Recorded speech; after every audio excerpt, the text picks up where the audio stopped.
Bueno, buenas noches. Vamos a orar y vamos a abrir nuestras Biblias. ¿Listo? Vamos a orar. Señor mi Dios, gracias por este tiempo. Gracias, Señor, por la oportunidad de estar aquí. Gracias, Señor, por cada uno de los que podemos llegar el día de hoy. Pedimos, Señor, en especial para que usted nos sea hablando a través de su palabra, Señor. Gracias por lo que hemos podido estudiar hasta ahora del libro de Romanos. Oramos, Padre, para que hoy no sea la excepción de que usted pueda hablarnos al corazón. Dejamos este tiempo en sus manos, en el nombre de Jesús. Amén. Amén. Bueno, les invito a que abramos nuestras Biblias en el libro de Romanos, capítulo 6. Estamos en Romanos capítulo 6 desde el 7 al 14. Vamos a hacer primero una lectura de los versículos que nos corresponden el día de hoy y luego vamos a empezar a explicar un poquito. Romanos 6, del 7 al 14. Vamos a leerlo de manera antifonal. Les pido que por favor ustedes puedan leer. Yo leo uno y ustedes leen el siguiente. Dice la palabra de Dios: porque el que ha muerto ha sido justificado del pecado. Morimos con Cristo, creemos que también viviremos con Él. Sabiendo que Cristo, habiendo resucitado de los muertos, ya no muere. La muerte no se enseñorea más de él. Porque cuando murió el pecado, murió una vez por todas, mas en cuanto vive, para Dios vive. Así también vosotros consideraos muertos al pecado, pero vivos para Dios en Cristo Jesús, Señor nuestro. No viene pues el pecado en nuestro cuerpo mortal, de modo que obedezcáis en Jesús con concupiscencias. Ni tampoco presentéis vuestros miembros al pecado como instrumentos de iniquidad, sino presentaos vosotros mismos a Dios como vivos de entre los muertos y vuestros miembros a Dios como instrumentos de justicia. Porque el pecado no se enseñoreará de vosotros, pues no estará bajo la ley, sino bajo la gracia. Amén. Muy bien, antes de empezar a estudiar les voy a pedir que me ayuden buscando uno que está en Juan. Juan capítulo 12, versículos 24 y 25. Juan 12, 24 y 25 dice: de cierto os digo, que si el grano de trigo no cae en la tierra y muere, queda solo. Pero si muere, lleva mucho fruto. El que ama su vida, la perderá. Y el que aborrece su vida en este mundo, para vida eterna, la guardará. Si ustedes se fijan ahí, el contexto de ese pasaje, en Juan capítulo 12, dice que llegaron unos griegos. No sé si se fijaron ahí. Dice que llegan unos griegos a hablar con el Señor Jesús y dice: quisiéramos ver a Jesús. Probablemente estas eran personas judías que vivían en Grecia o personas que hablaban griego y querían en ese momento encontrarse con Jesús.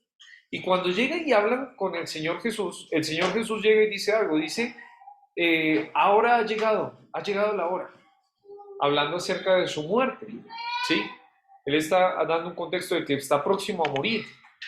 Y entonces llega el versículo 24 y dice que si el grano de trigo no cae en la tierra. Yo no sé si usted ha sembrado trigo alguna vez. ¿Sembraron trigo alguna vez alguien acá? Sí, cuando nos ponían en el colegio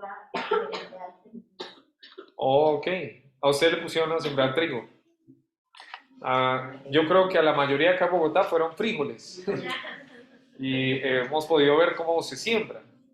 Pero para que nazca una plantita, tiene que haber primero una semilla que muere, ¿sí? Un grano que muere. El grano muere, el grano se pudre, y entonces empieza de ahí a salir una plantica. Y de la misma manera dice aquí el Señor que si Él no muriera, no llevaría fruto. Él tenía que morir para llevar fruto. Y en relación con nosotros llega y dice: el que ama su vida, la perderá. Y el que aborrece su vida en este mundo, para vida eterna, la guardará. Y uno por ahí como que no entiende, ¿no? Pero la idea es que si nosotros queremos aprovechar nuestra vida, tenemos que perderla, dice. No es la idea de que nos vamos a suicidar o algo así, ¿sí? Pero lo que está diciendo es que si usted piensa que en esta vida lo único que hay importante es las cosas de este mundo, pues está perdiendo su vida. Pero si usted quiere en realidad aprovechar su vida, ganar su vida, usted tiene que perderla en este mundo. Para este mundo muchas veces el deseo que hay es de tener cosas, de poder tener una casa, un carro, tener un buen trabajo, pero si usted quiere vivir a la manera de Dios, usted va a tener que perder la perspectiva de este mundo acerca de la vida. Y por ahí muchos dirían, usted perdió su vida, desperdició su vida, pero en realidad usted ganó su vida, aprovechó su vida. El que ama su vida, la perderá. El que aborrece la vida en este mundo, para vida eterna la guardará. Y entonces, ¿por qué estamos leyendo esto? Porque el mensaje del día de hoy le hemos puesto, yo le puse, morir para vivir. Y en los versículos que hemos leído en Romanos, vamos a ver que este tema se repite mucho acerca de lo que usted tiene que morir para poder ahora vivir. ¿Sí?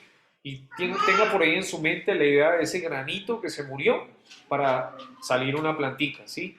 De lo que debe hacer un cristiano para que pueda aprovechar su vida. Tiene que perder su vida en este mundo para ganarla. Y vamos entonces con el versículo 7. Romanos 6, 7. Morir para vivir. Versículo 7 dice, porque el que ha muerto ha sido justificado del pecado. Primer punto, la muerte evidencia nuestra vida. ¿Cómo así? ¿No es al contrario? Sí. Pero acá llega y dice que el que ha muerto ha sido justificado del pecado. Si usted recuerda Romanos 6:23, ¿qué dice? Porque Muy bien, la paga del pecado es muerte. Entonces, si una persona muere, digamos así, ya pagó. Porque la paga del pecado es muerte. Pero la idea de pagar por el pecado muriendo es que yo tendría que ir al infierno por mis pecados. No solo es de morir acá en esta tierra, porque todos un día vamos a morir. Pero ahí hace referencia a lo que dice Apocalipsis 20:14, que dice que hay una segunda muerte, la muerte segunda. Y entonces, ¿será que habla de esto acá? Y no, no está hablando de eso. No está hablando de la muerte segunda. Está hablando de otra muerte, de la que vimos hace 2 semanas. ¿Se acuerda que habíamos dicho de que cuando un cristiano llega a tener salvación, o sea, cuando conoce a Cristo, algo se muere? ¿Se acuerda que yo les había dicho algo de esto? Cuando usted conoce a Cristo como su Salvador, dice la palabra de Dios que algo va a morir.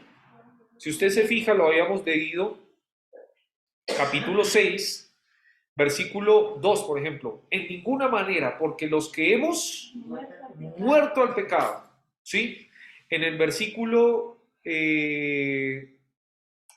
4 dice, porque somos sepultados juntamente con Él para muerte por el bautismo. Entonces, varias veces se está repitiendo de que en el cristiano, en la vida del cristiano, cuando él conoce a Cristo, algo va a morir.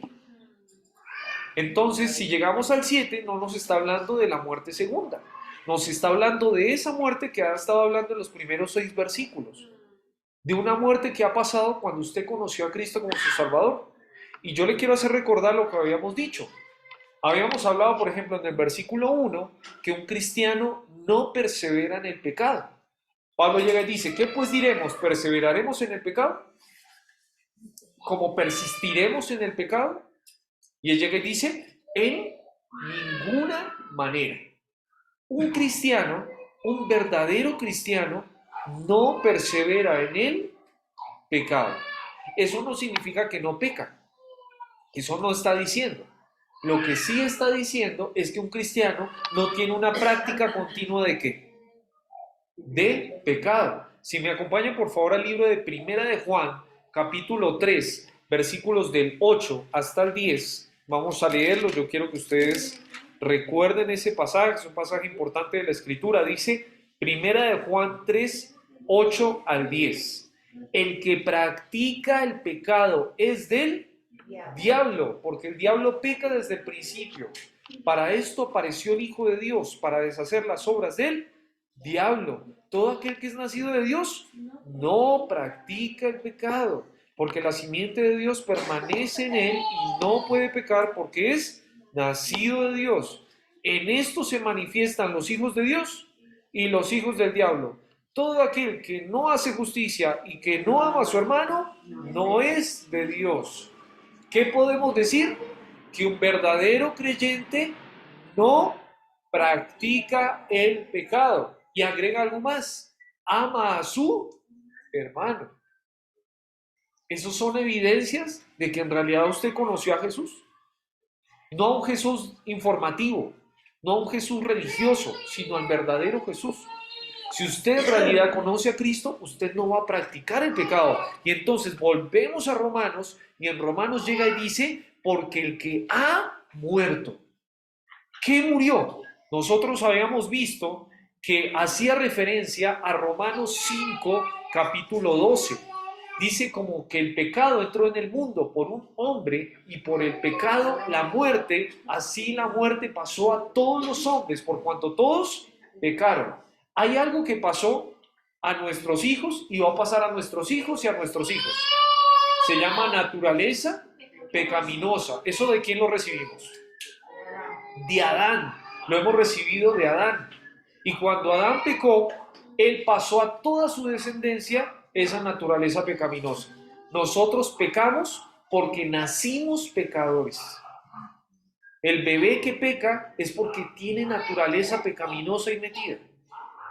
Pero ¿qué pasa cuando una persona conoce a Cristo? Cuando una persona conoce a Cristo, dice en el versículo 6 del capítulo 6, sabiendo esto, que nuestro viejo hombre fue crucificado juntamente con él. La naturaleza pecaminosa que usted tiene por defecto, digámoslo así, porque usted nació con eso, cuando usted conoce a Cristo, ¿qué pasa? Según lo que dice ahí, el viejo hombre fue crucificado. Pero ¿qué es lo que sigue habiendo en nosotros que nos invita a pecar? Mire lo que dice el versículo 6. Para que el cuerpo del pecado sea destruido. ¿Qué es lo que sigue con ganas de pecar en nuestra vida? Se llama el cuerpo. Mire lo que dice Romanos capítulo 7, versículo 24. Romanos 7, 24. Miserable de mí. Y mire lo que pregunta Pablo. ¿Quién me librará de este cuerpo de muerte? Y si usted lee todo el contexto de este pasaje, Pablo está quejándose del cuerpo que tiene. Porque lo que quiere hacer, no lo hace. Y lo que quiere hacer, no lo hace. Es una contradicción ahí como que, ¿qué pasa conmigo? Ya tengo a Cristo, soy salvo. Ya ahora con Cristo estoy juntamente crucificado. Ya no vivo yo, mas vive Cristo en mí. Entonces, ¿qué es lo que me pasa? Lo que pasa es que su cuerpo tiene todavía algo que se llama concupiscencia. Eso lo dice Santiago. Es el deseo de pecar. Nosotros en nuestro cuerpo tenemos deseos de pecar. Este cuerpo es pecaminoso. Y entonces va a querer cosas de pecado. Quiere ganas de lo que tiene este mundo para él. Y entonces cada vez que el mundo nos invite a hacer algo, este cuerpo como que va a querer ir para allá. Pero ya no es lo mismo que antes. Porque la naturaleza pecaminosa, el poder del pecado que había antes, ya no está. Porque Cristo llegó. Estamos luchando contra nuestro cuerpo, que sigue siendo un cuerpo que quiere pecar. Pero Cristo ya crucificó algo que se llama la naturaleza pecaminosa, el viejo hombre. Eso es lo que dice la Escritura. Yo le dije que este pasaje es un pasaje difícil. Es un pasaje complejo de la Escritura, pero esto es lo que está diciendo ahí. Y yo no voy a decirle otra cosa de lo que está diciendo ahí. ¿Sí?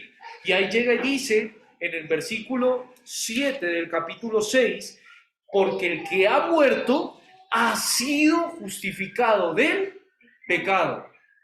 No es que usted tiene que morir para ser justificado del pecado, es que ha muerto algo en su vida, que fue el viejo hombre. Ese viejo hombre murió y ahora usted puede ser justificado, ya ha sido justificado. Eso es muestra de que usted ya es cristiano. Entonces la pregunta sería, en medio de ese tema complicado de la Biblia, ¿se ha dado usted cuenta de que su naturaleza pecaminosa sigue activa o ya está muerto? ¿Usted se da cuenta de que todavía el poder del pecado está ahí vigente en su vida? O sea, como que usted no se puede controlar. Dice, oiga, esto es algo incontrolable. Y algo que dice, como con palabras más fáciles de entender, ¿usted sigue practicando el pecado? No es accidente, sino que es práctica todos los días. ¿Sigue habiendo eso en su vida?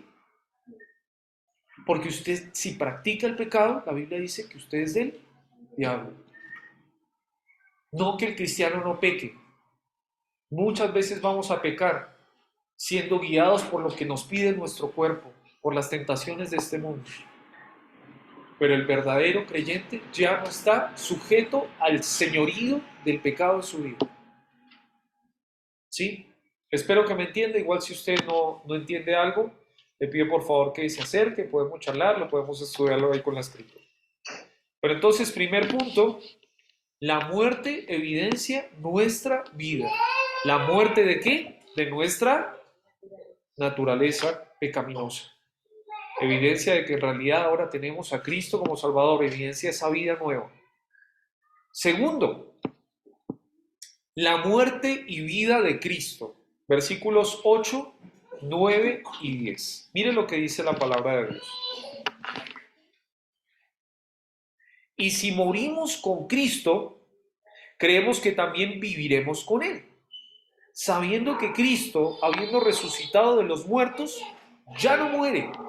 La muerte no se enseñorea más de Él, porque en cuanto murió, al pecado murió, una vez por todas, mas en cuanto vive, vive para Dios vive. La muerte y vida de Cristo. Si usted se fija y dice, y si morimos con Cristo, creemos que también viviremos con Él, con Cristo. Cuando una persona conoce a Cristo como su Salvador, creo que pues los que han vivido mucho tiempo en pecado como que tienen esperanza de salir de toda esa porquería. Hay personas que han estado atados a vicios y es como más gráfico, ¿no? Con ellos.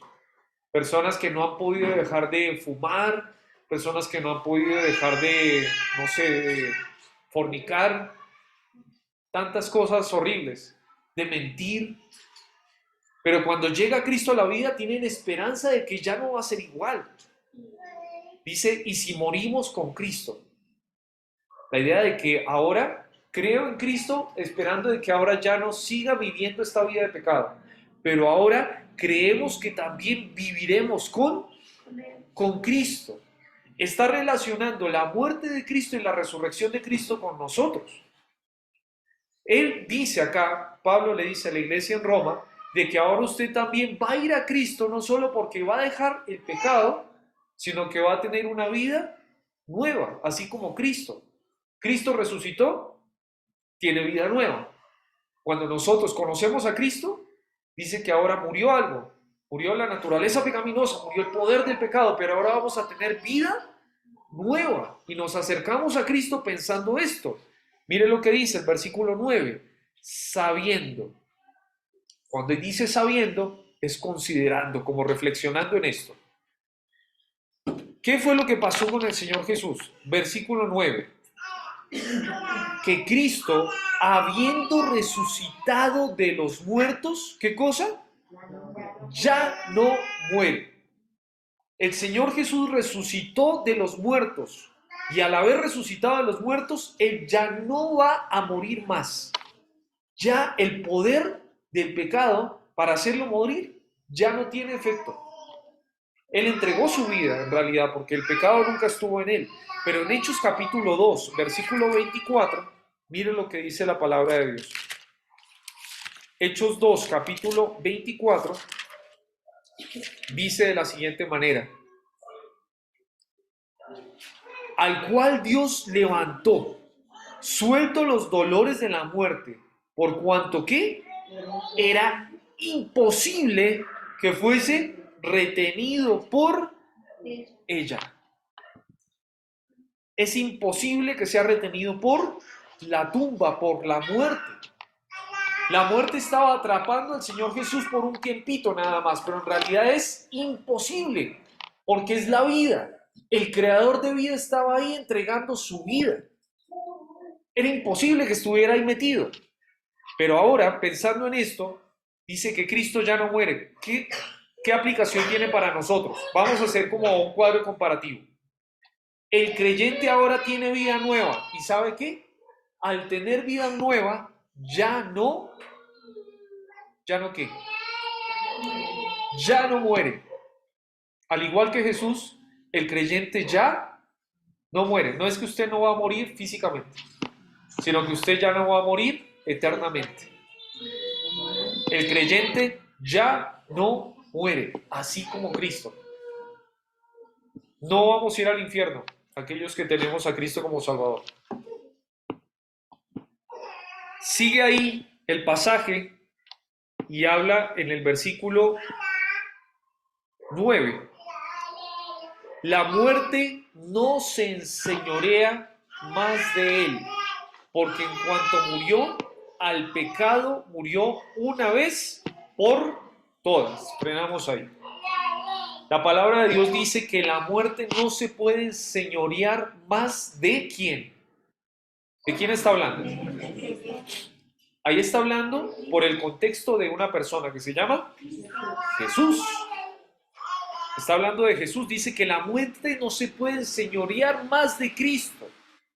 Cristo murió una vez por todas por el pecado. Vamos a leer dos pasajes que nos hablan de esto. Por favor, alguno por favor que me ayude con Apocalipsis. Apocalipsis 1:18. Y otro por favor que me ayude con Hebreos 9:28. Apocalipsis 1:18. Sí, señor, por favor. Dice la palabra del Señor. Y el que vivo y estuve muerto, mas he aquí que vivo por los siglos de los siglos. Amén.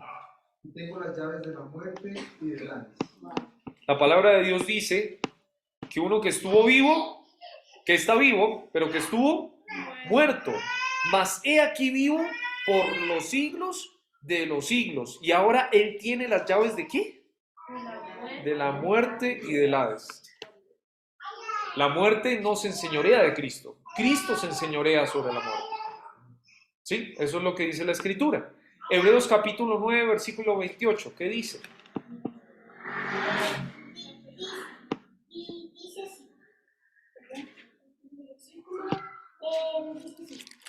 De donde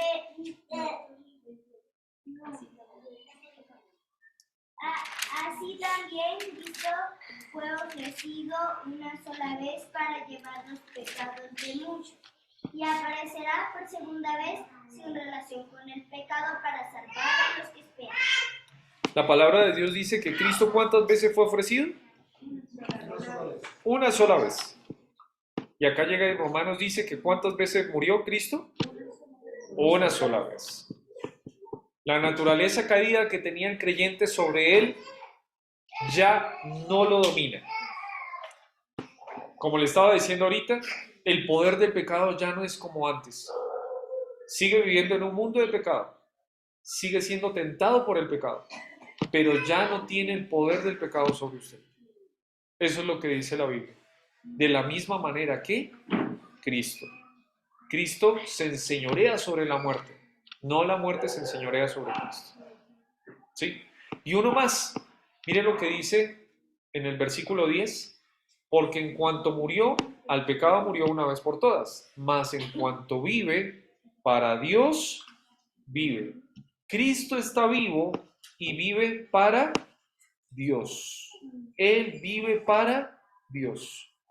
Por causa del tiempo no leemos Filipenses capítulo 2, versículos del 5 al 11, pero lo que sí le puedo decir es que Cristo murió y vivió para algo. para Dios. Le hago pensar en algo que pasó en el jardín de Getsemaní.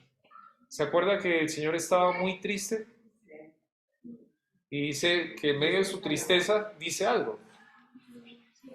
Si es posible, pase de mí esta copa, pero no sea como yo quiero, sino como tú. Que no se haga mi voluntad, sino que se haga tu voluntad. Él está viviendo para Cristo, para Dios. ¿Y cómo se relaciona esto con nosotros? Cuando nosotros tenemos vida nueva, ¿para quién ahora es nuestra vida? Ahora deberíamos vivir para Dios. Eso es lo que dice en 2 de Corintios capítulo 5, versículo 14 y 15.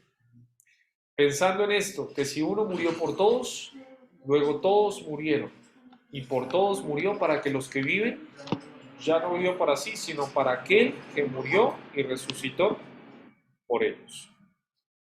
Último punto. Leemos versículos 11, 12, 13 y 14. Ya no vamos a hablar de lo que es la vida de Cristo, sino vamos a hablar de la vida de los creyentes y de la muerte de los creyentes. La muerte y vida de los creyentes. Dice la palabra de Dios: así también vosotros consideraos muertos al pecado, pero vivos para Dios en Cristo Jesús, Señor nuestro. La palabra consideraos es una palabra que en griego significa logizomai. Eso quiere decir calcular. Es una palabra contable. Es una palabra que implica de que usted está razonando para llegar a una conclusión lógica. Los versículos desde el 1 hasta el 10 han estado llevando a que los cristianos en Roma piensen de que su vida tiene que morir, que ellos tienen que morir, que si en realidad nunca murieron es porque nunca conocieron a Cristo. La conclusión lógica para un verdadero creyente es que el pecado sí va a pasar por su vida, pero no va a ser señor de su vida. Esa es la conclusión lógica. La conclusión lógica para un cristiano acá en la Iglesia del Camino es que usted va a estar luchando con el pecado, sí, pero que va a practicar el pecado, no. Si usted realmente conoce a Cristo, usted no practica el pecado. Y todo lo contrario, tiene una vida nueva. Esa es la conclusión lógica que llegaron en esto que estaba ahí hablando Pablo para una persona que realmente conoce a Cristo. Pero mire lo que da de posibilidad. Versículos 12 y 13. No que es el ideal, pero sí la posibilidad para un creyente. Dice: no reine pues el pecado, ¿en dónde? ¿Vio que otra vez se repite lo del cuerpo? No reine pues el pecado en vuestro cuerpo mortal, de modo que lo obedezcáis en sus concupiscencias. Tenemos una lucha con esto. Y nos está pidiendo que le demos aquello que Él quiere. Muchas veces va a ser algo pecaminoso. La concupiscencia. El deseo de pecar que cada uno tiene. Y acá llega y dice que no debemos dejar que en nuestro cuerpo reine el pecado, de modo que le obedezcamos. Versículo 13 también dice: ni tampoco presentéis vuestros miembros al pecado como instrumentos de iniquidad, sino presentaos vosotros mismos a Dios como vivos de entre los muertos, y vuestros miembros a Dios como instrumentos de justicia. La segunda posibilidad que hay es que un creyente use su cuerpo para el pecado, que lo presente como instrumento para el pecado y no para Dios. Es extraño, ¿no? Es difícil de entender. Pero otra vez, es la idea de que una persona puede llegar con su cuerpo a deshonrar a Dios. Cuando usted conozca a Cristo, si usted ya conoce a Cristo, su cuerpo puede estar deshonrando a Dios con lo que está haciendo. Su cuerpo es parte de usted, o sea, también usted está ahí metido. Y él llega y dice: no preste su cuerpo para que su cuerpo obedezca al pecado. Un misionero decía de una manera un poquito jocosa, dígale a su cuerpo, pegue una cachetada, decía, pégale así. Se daba duro. Y dice, usted no es el que manda, yo soy el que manda. Porque el cuerpo quiere tomar ventaja, quiere ser el dueño, quiere ser el que dirige. Cuando usted tenía una vida pecaminosa en este mundo, el cuerpo era el que siempre decidía, con la naturaleza pecaminosa que lo estaba apoyando. Pero cuando llegó Cristo ya no tiene que ser así. Ya no tiene que ser más así. Usted tiene que darle el control de su cuerpo a Cristo. La palabra de Dios va a llegar a Romanos capítulo 12 y dice, presentar vuestros cuerpos en sacrificio vivo, santo, agradable a Dios. Dios quiere que usted rinda su cuerpo a Dios, sus ojos, sus manos, sus pies, que todo sea para la honra y gloria de Dios.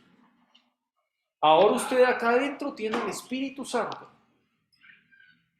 Si usted conoció a Cristo, esa es su realidad de vida. Y mire lo que dice el versículo 14 y con este terminamos.